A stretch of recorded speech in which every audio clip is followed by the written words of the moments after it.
Tok, enter the inevitable amorous babe. What a woman! I'm a rabbit hunter. I like it! I like it! Isn't she lovely? Ms Brisley, 5 o'clock weeknights on Looney Tunes, followed by Happy Days on 9. Well, jeepers! You're listening to Smash or Pass. Hello everybody, welcome back to another interview on the JayBee and Milly channel. I am JayBee and with me is Milly. Hi. And the special guest who will be interviewing today is Ms Brisley. Thank you so much for joining. You're welcome. So it is incredible to have you here today. Of course, we're going to be talking about your career starting from the early days, but of course that is an amazing career that has spanned into so many cool things such as acting and presenting. But before embarking on those career paths, what inspired you to go down that route? I think it was a natural love of performing. I'd done like acting classes, and I just remember my cousins and I being really young, and we'd go over to my nana's house and we would just spend hours and hours creating skits and then performing them for my parents and my aunties and uncles, and just genuinely liked being creative. And I think I had quite a strong imagination as well, so I think a part of it was just that natural flair for it.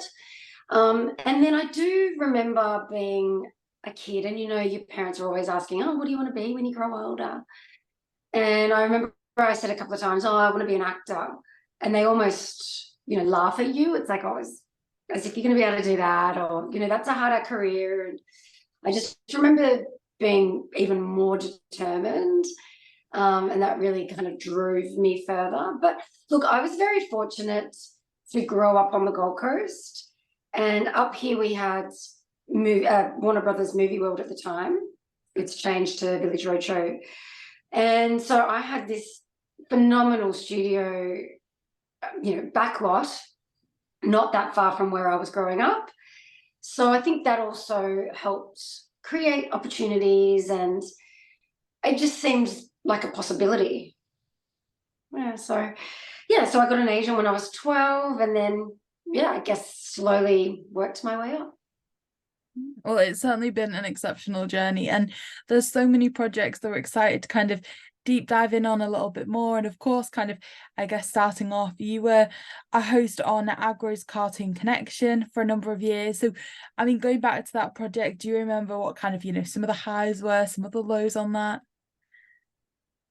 Yeah, so for those that don't know, that was the #1 kids show in Australia. I think it might have broadcast to other countries. But yes, it was basically like a bath mat, like a puppet, and very funny, lots of double entendres. And so the adults enjoyed watching it as much as the kids, just for the joke factor. It was quite humorous.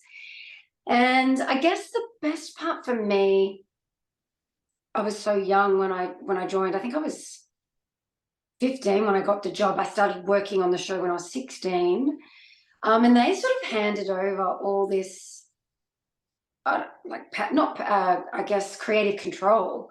So I would have to write all my own stories. I got to select what I would do.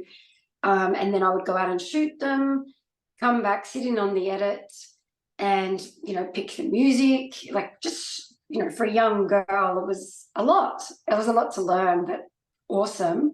And I think the highs of that were, I got to pick, I could go skydiving, I could go, flying in a jet. I could just pick, boot scooting, or, sometimes they would say, we want you to focus on this story, or, this is coming up, let's do something about Easter or whatever it might be. But for the most part, I had free reign.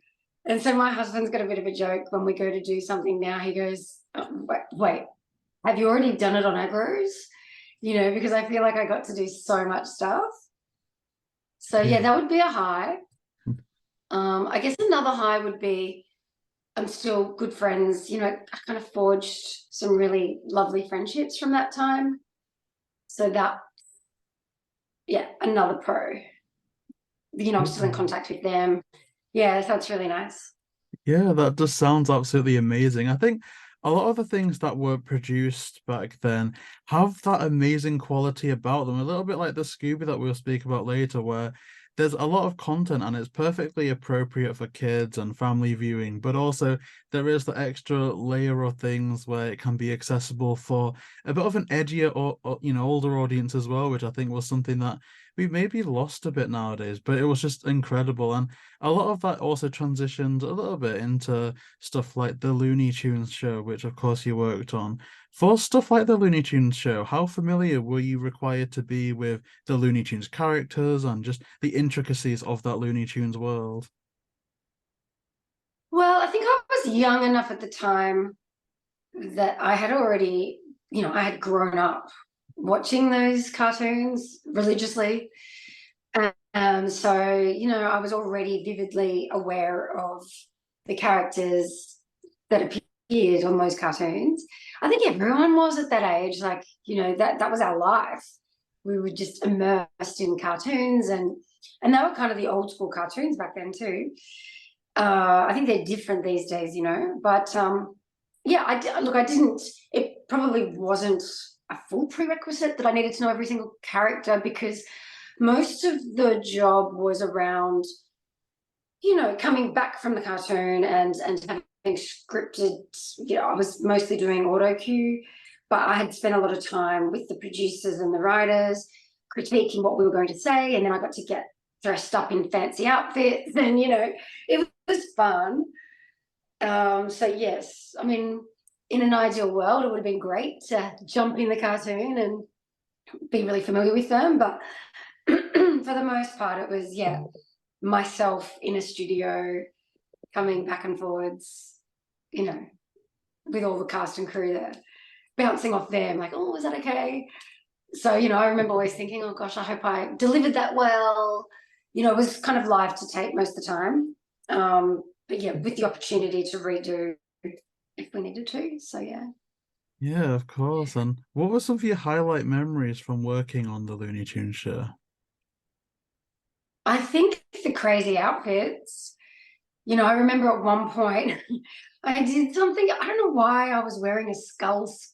It was some weird hat, like a fur hat, because it was coming back. I think maybe it was from, I think one of the characters had come back from hunting, and I had like a hunting hat on, and, just trying to be relevant to whatever we'd just seen on the screen. So yeah, I think I did have some pretty crazy outfits. I've always prided myself on being at the cutting edge of fashion. Flares, acid wash denim, hypercolour t-shirts, you name it, I was the first kid on the block to wear it. And just the humour, a lot of those shows, they're fun to make. They're fun, hopefully on screen, that the audience are receiving, but also fun in the background. Certainly. And I feel like we're kind of going from one iconic name to the next here, but kind of you also played Amanda Vale on Home and Away. How did that come about? Do you remember how you came to work on the series? So I had just come off the back of Dancing with the Stars. You guys have got Dancing with the Stars, right? You're in the UK. Yeah. Yeah, maybe it's called something else there. I think we see some Dancing with the Stars. I think predominantly kind of the UK iteration is like strictly from dancing and things like that. Yeah, but I thought that. Yeah, so I had just come off doing that particular show, and I came third. My dance partner, who I'm also still really good friends with, actually, and and so they had asked, because that was also a Channel 7 show, they asked me to audition. And so I did an audition and got the job. But actually, weirdly, sorry, excuse me, I had already been on Home and Away previously a couple of times, doing just, cameo roles. And so that was my first time having like a proper, long-term role. That was amazing. And do you remember kind of any memories from your time working on Home and Away that you can talk about? Well, it's kind of interesting because I feel like I grew up doing more kids shows. It was, being approachable, and, you want to have that connection with the kids. And then taking on this role of Amanda Vale, who was basically the town vixen and very promiscuous. I don't think she was very well liked within the town for lots of reasons. And I think the audience really liked to hate her too, because she did get up to a lot of mischief. So for me, that was an interesting experience when you've got people coming up saying, oh God, you're so naughty, and my husband hates your character, and or whatever it might be. I was like, you know, but I guess that's part of the job is, you know, you kind of want people, you know, that was the role. I think it's kind of a huge compliment in a way. I mean, it takes a great type of, you know, acting to bring a character that evokes a lot of emotion, be that love, be that hate. It takes some great acting to get those strong emotions. So certainly, I think mission accomplished, really. Yeah, I hope so. But yeah, the storylines, I sometimes think back about the storylines that they gifted my character, and they were wild, you know. And I used to go into the writing room and I'd be like, really? Are we really doing this?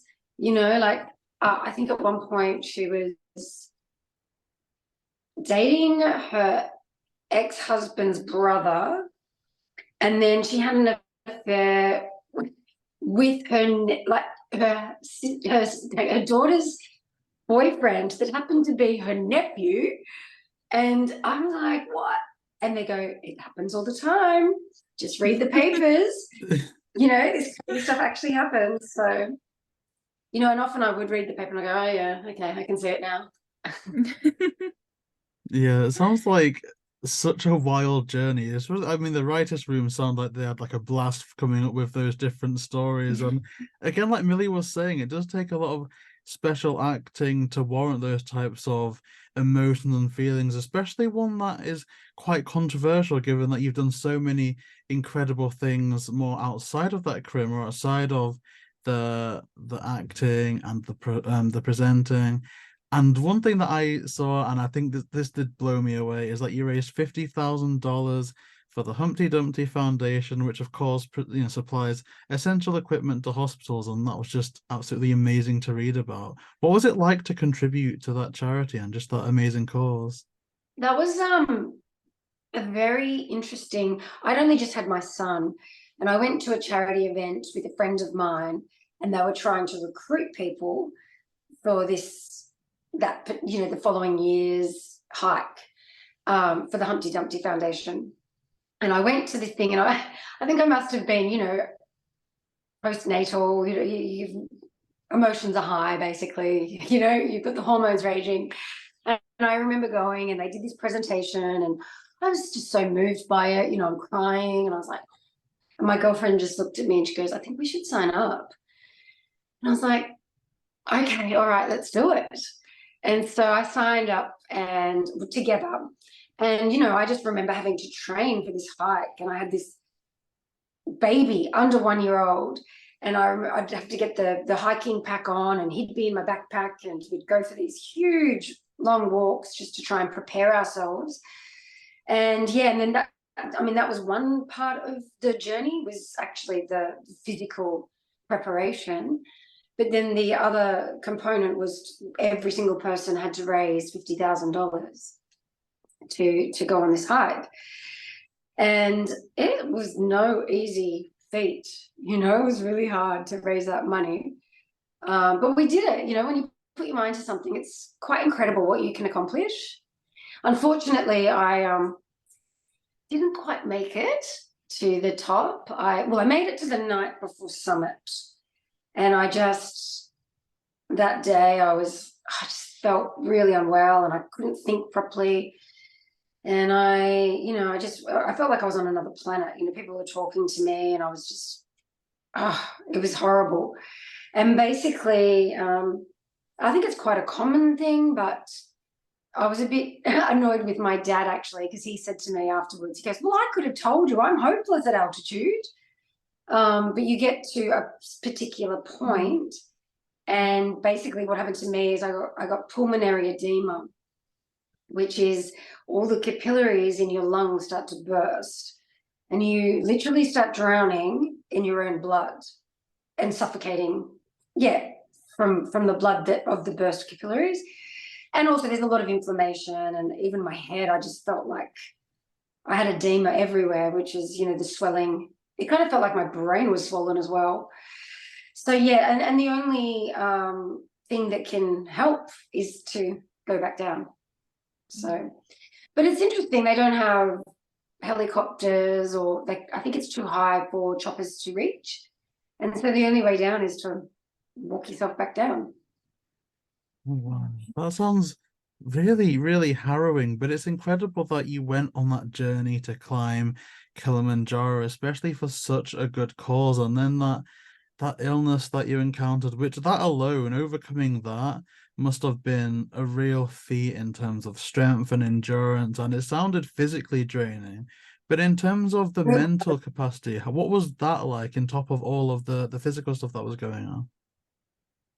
Well, I mean, the thing it is, and you do have to kind of not restrain yourself, but pace yourself. You're pacing yourself. And what was beautiful about the experience was you're connecting to this phenomenal group of people. You're all there with the same goal. So gorgeous connections came out of it. And then also, it's a wonderful cause, the Humpty Dumpty. They raise lots of funding for premature babies. They lots of different things that they raise money for. But this particular one was to raise money for cerebral palsy. It was children that can't use their motor skills very well, and they were raising money for this new technology. So rather than them having to have, say, 40 operations to get their function to be functioning at a better capability, they only needed to require maybe 1 or 2 operations. So the overall outcome to these children and their families was huge, having this new technology for their gait. So it's the way they walk and everything. So that, I mean, just to know that I helped contribute to that was, a huge, what's the word? I mean, I always love to do something that will give back socially. But that makes you feel amazing, so that part of it was gorgeous. And what was also really nice was the landscape of Africa. Doing Kilimanjaro, you don't realize, like, you start sort of in this rainforesty area, and then you move into like this really arid sort of, felt like you're on another planet. And then you end up at the very end, and it's kind of snow-capped, like it's freezing below, like honestly freezing. So the whole experience, I recommend anyone wanting to do it. At one point, I feel like I might go back to it again and try it again, because you had altitude sickness on one occasion, a lot of people have gone back and been successful the next time round. So it might have just been on that day at that time, so although with my dad saying that he's not good at altitude, I'm like, oh, maybe not, maybe it's a family thing. But one day I might go back to it. It certainly, I think, like you say, would be something that'd be incredible to try and do again. It certainly sounds like with everything, really, you've been on some fantastic journeys, and a common thing as well seems to just be meeting some fantastic people along the way. And I know there's still, more projects and work that we're excited to get into. And of course, as you can probably tell from the background and everything, Scooby is a key point of that. And you appeared in Scooby Doo 2002 as the training video woman. We would love to find a better name for that, but I think that's the kind of official reference that we found. That is her official name. Do you remember how the work in that movie came about? So for most of these jobs, there's an audition process that goes, that happens. I wish it was, people just ringing you up every day going, oh, come and do this. I mean, sometimes that does happen, but for the most part, it's an audition process. So yes, I auditioned for that one and managed to get the job, which was awesome. And that one, interestingly, I think I was living I was in Sydney at that point. but the job itself was being filmed up in Queensland at the studios where I had mentioned before that I'd also done other movies when I was younger. So it was really nice just to come back and see my family and get some, have some time up here. And yeah, so yeah, it was great. It certainly sounds amazing, like you say, bringing it full circle and being able to go back to the studios where you grew up and that, we're so close, and hopefully, it sounds certainly inspirational as well. So can we ask, before you set to work on Scooby, how familiar were you with the franchise? Is it something you'd kind of watched growing up? Is it more something that you just kind of heard of, or? No, I definitely knew. I think I had watched a lot. When you get home from school and you're like, right, I'm just exhausted. I've had such a massive day. I just want to veg out on the couch and watch some TV after my homework, of course. But no, like I just remember getting home and just being like, okay, Scooby Doo.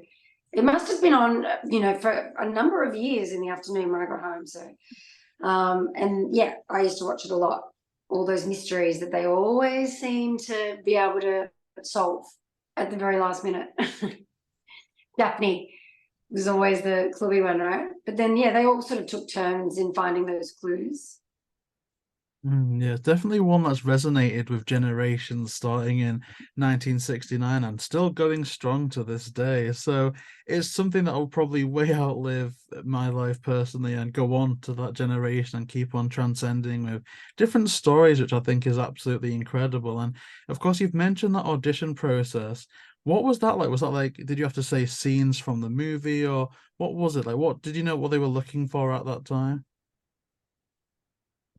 Well, sometimes if it's a bigger role, you can go and read the entire script and get your bearings and get more of an understanding of, the characters, the storyline, all of that stuff.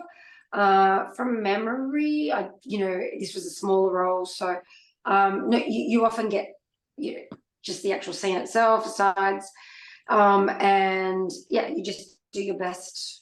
Most of the time, without even knowing, you just have to choose, make your own choices as to how you will play this with the limited content that you've been given.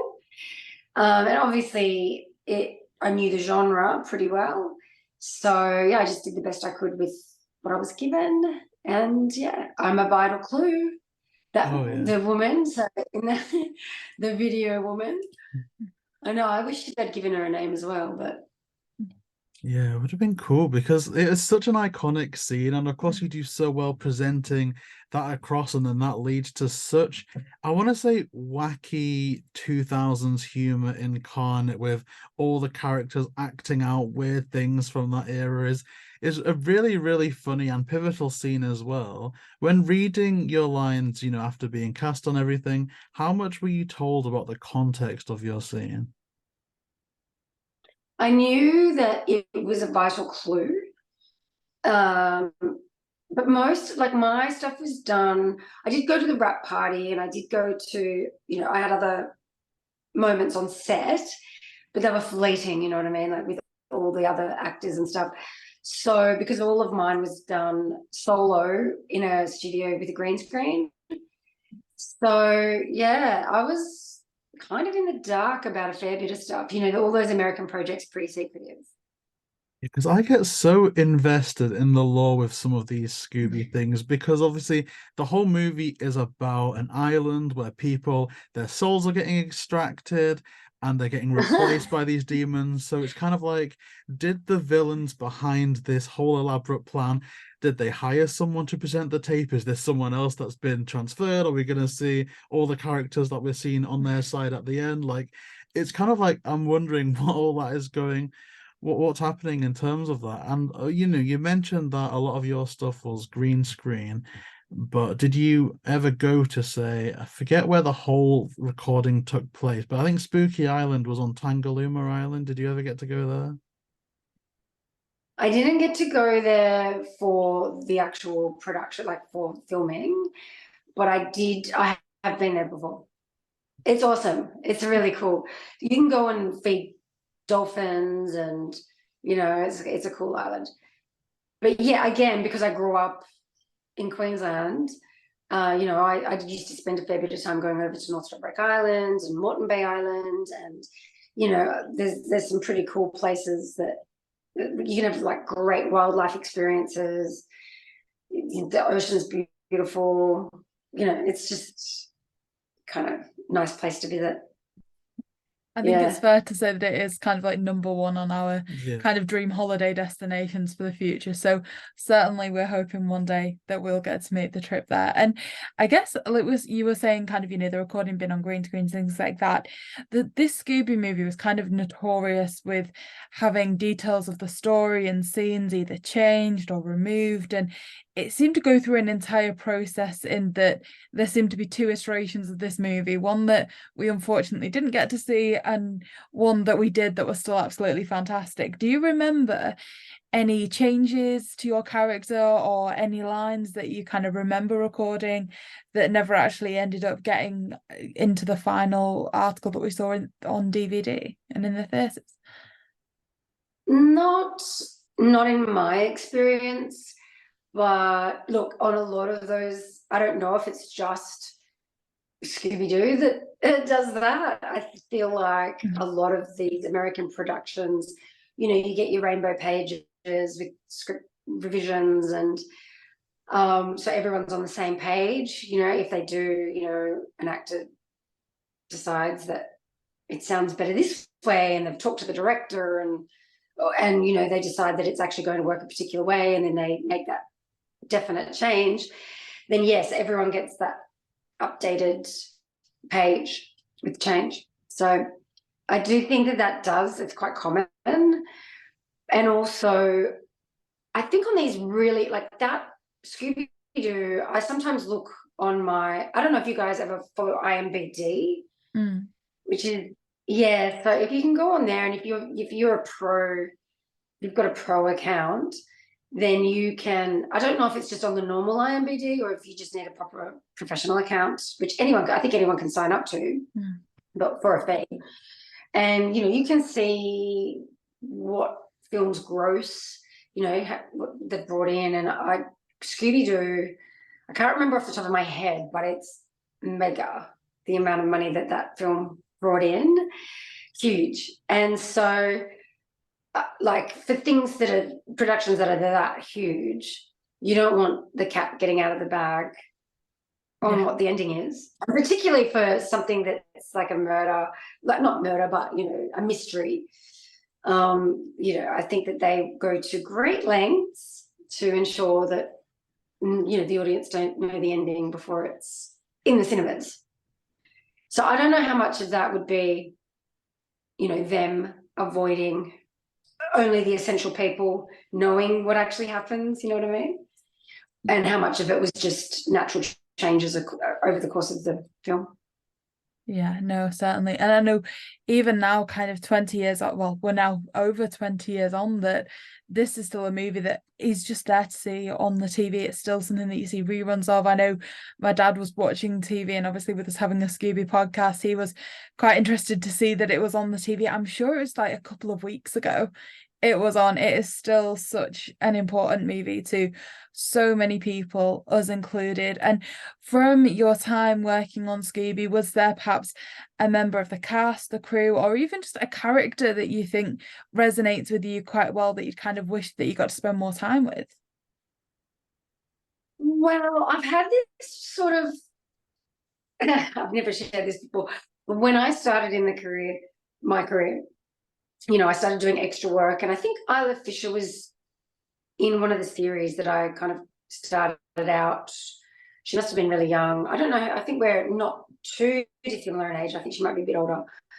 And then there was a time where I actually auditioned for the role that Isla Fisher got as well. So I would like to, and then obviously we both worked on Home and Away. So there's been this weird sort of me chasing her, basically, or trying to chase her in a career sense. But so probably Isla, I think. I find her quite funny, and it's the role that got away, I guess, for me. But, I don't have any hard feelings about that. I always think that there's enough room for everybody, and what should be will be. So who knows what the future holds as far as those things are concerned. But yeah, I think probably I would have liked to have spent more time with Isla. And also she's got a lot of friends within the industry that I know too. So, and then like Sarah Michelle Gellar, Freddie Prinze Jr., like their relationship is amazing. So I would have liked to have spent more time with them. And yeah, it's quite funny actually, because you were just saying about how the show was just on TV the other day. My children, I've got kids that are 14 and my daughter's 11, and all her friends continue to say, oh my God, I just watched Scooby Doo the other day and you're in it. We just didn't know. And like they've just randomly watched it. So it's fun from that point of view, having kids still at an age that they watch it. And whether they know or don't know, some of them are shocked because obviously I haven't told them. And then others that do know, they're like, oh, I loved it. So it's nice having those reactions. Oh yeah, like it's one of those ones, like we were saying, that has such an awesome transferable thing where you can enjoy it. Like I enjoyed it so much as a kid for what it was. It was an amazing, fun movie with Scooby Doo. But now looking back at it as an adult, it's got so many in jokes, it had such an edge to it, to the point where I know people that watch it as part of, wholesome Scooby-Doo marathon, but I've also got friends that were in freshers year at university that were like having parties, and they've just come back afterwards and just put on that movie and just have a good old time with it. It's just such a great thing. And I know you mentioned you went to the premiere of the movie, or the wrap party of the movie, but also IMDb says that you went to the UK premiere. Is that accurate at all, or is that just a mistake on IMDb's part? Yeah, I've never seen that before. I don't have the best memory of that sort of stuff, just because, over the years there's just been so many events and so many things. But I don't think I did go, no. I did go over there for there were the British Awards. I went to those. I've been to a few things over there, a few charity things as well, and which were great. I had such a good time, but not the Scooby Doo. Well, I guess the wrap party then. What was that like? Like, where did that take place? What happened in it? Like, who else was there, type thing? My memory from that was it was cool. A lot of the main guys had already gone back to America by that point, I think. But Tim Campbell, he was there. He played another role. I hadn't seen him on set at all. But it's kind of interesting. You get to the wrap party and you're like, oh, you're in it. Like it's fun. And anyway, Tim Campbell ended up playing my husband years later. He ended up playing my husband on Home and Away. So it is a little bit of that, particularly in Australia, it's kind of a small industry here. So it's fun to look back and go, oh, things that you didn't know were going to happen yet. At the wrap party, I was hanging out with him, and then down the track, he's my husband on the show, so that's fun. That is absolutely incredible. It just sounds like that's such an amazing time, and there's quite a lot of other Australian talent that was in that movie as well. Like obviously the voice of Scooby from Australia, you had like local people like David Vallen that was in that. It was just, I love the Australian feel of that first movie. For all, Spooky Island, they never really say it's in Australia. Just that whole vibe there is absolutely incredible. So moving on to stuff that's coming up, do you have any upcoming projects or recent projects at all that you can talk about today, and where people can like what they were about? Yes, so I've got a feature film at the moment. So in the last kind of 6 years-ish, I've been putting my hand to more like production side of stuff. And so I've produced a couple of feature films now. One was with Jane Seymour, who is an original Brit. I think she was a Brit. Oh, I have a feeling she might have been born in Poland, though. I don't know, actually, but I mean, obviously she's a huge star from England, living in the US now. And then I've done another feature film just recently, an independent feature called Kane, and it's a psychological thriller. I'm in it, and my daughter's in it, and we've got some like a stellar, cast as far as Aussie amazing talent. So yeah, that just got released in the US on the 10th of November. And yeah, it's having like a limited cinematic release over there, and then it will go to like a lot of the streaming platforms. So yeah, you guys will definitely be able to see it. And yeah, so that's, yeah, look out for that. It's called Kane. Perfect. And can I ask, is there kind of a best place for people to keep up with your work? I know we'd kind of mentioned IMDb as a platform that a lot of people go to, but do you have any kind of social media where you post about things that you're working on or anything like that? Yeah, I have a bit of a like love-hate relationship with social media and even interviews, to be honest. I think, well, you would know because it took you that long to get me to agree to do it. But also, it's like I don't mind doing it, but more so if I've got something to talk about, not just for the sake of promoting myself or whatever. So yes, I am getting better with being on social medias, lately. Sometimes I don't know, it's just if I'm compelled to do it, but yeah, I'm feeling more kind of confident in doing that. And yeah, so probably social media. I think the best thing for anyone, if you're like an avid, passionate follower of actors and talent, IMDb Pro is awesome because you can actually go on there and see exactly what they're doing at any one time. So because the industry, we don't really promote stuff until you can promote it, you know what I mean? Because for all of those reasons, sometimes it doesn't happen. So, there's just legal issues. There's just so many reasons why you don't talk too much about projects until it's the right time.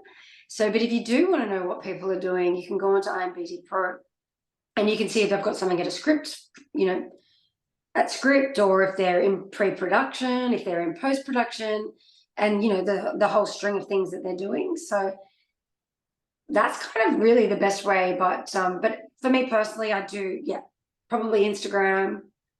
I'm now starting to post on Facebook, on my community page, and I don't go on Twitter that much, but I probably, it's changed to X now. So yeah, but yeah, those avenues and channels I'm there. Yeah, I've seen you've got a website as well. How up to date is all of that? I do have a website. It's not, I probably need to update it, but yeah, it's good just to check out every now and then. Oh, that is amazing. I'll be sure to leave all those links in the description down below, along with all edition that people can find for Kane. We're definitely going to be finding that in the UK here, so we'll be sure to spread the word all about that. It sounds very, very intriguing. But yeah, thank you so much for your time today. That does conclude all the questions we had for you. We hope that we haven't scared you off the concept of interviews. It's just been an absolute pleasure to have you here today. No, this has been very enjoyable, and thank you very much. Thank you so much, and thank you so much to everyone for watching this today. If you do want to find more of these, then please like, comment, and subscribe, and we'll see you next time. Anyway, for today, that's all, folks. See ya.